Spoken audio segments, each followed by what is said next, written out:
Last year, I heard a talk by Magnus MacFarlane Barrow. He spoke about the moment his life changed in 2002 when he was visiting Malawi. He met a mother who was dying of AIDS.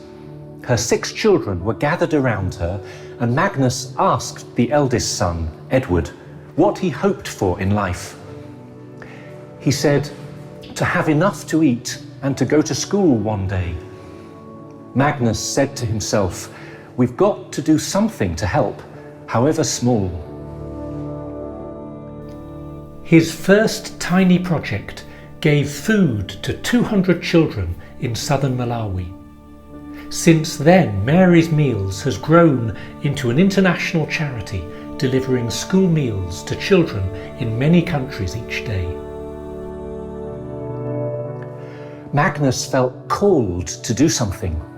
He didn't have huge plans or special gifts, but he listened to his heart and was brave enough to take the first step.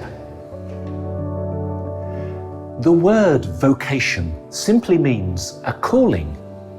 There is a pull, or sometimes a sense of being pushed. Something in you knows that this is the right way forward. It might be your heart, or your conscience, or a sense of duty, or even of destiny. For a Christian, the fundamental vocation is the adventure of following Jesus Christ in faith. It's a call to grow in love and holiness.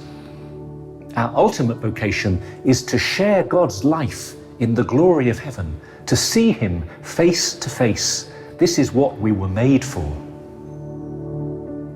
But God calls many people to a special commitment to a particular way of life. It could be marriage or ordination as a deacon, priest or bishop, or religious life in a monastery or convent, or another form of consecration, or a commitment to the single life. It's not always tidy. I'm here in Chelsea, on the site where the home of St. Thomas More used to stand. At first, he thought about joining a Carthusian monastery. Then he became a lawyer and a politician and was eventually appointed Lord Chancellor of England. He married and had 4 children. His wife died when the children were still young, and he married again soon after. And just when everything was looking very settled, he was imprisoned and executed for his religious beliefs. His vocation, as you can see, took many twists and turns. But how do we know what to do? What are the signs? Well, the normal way that God speaks to us is through the deepest desires of our hearts. The simplest sign of a vocation is attraction. It's a bit like falling in love. You feel an attraction, a pull, to marriage or to priesthood or whatever. The idea keeps coming back to mind. It seems to fit. It brings you joy. A friend of mine called Sally joined a community when she was a young woman. She said, I realized that when I was with them, I was at home. I felt a deep peace. I was completely free. I was, she said, the best of myself.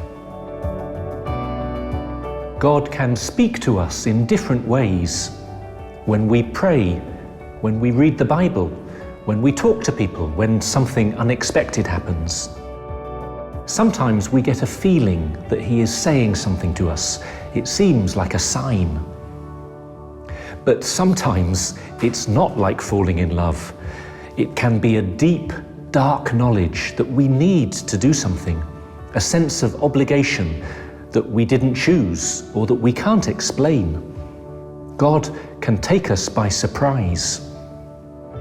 He did this when He appeared to St. Paul on the road to Damascus in a blinding flash of light. Above all, we need to pray for guidance and for a generous heart, and then to be open to God's will. If you are single, It doesn't mean your life is on hold until you discover a lifelong vocation. Your life has immense value right now.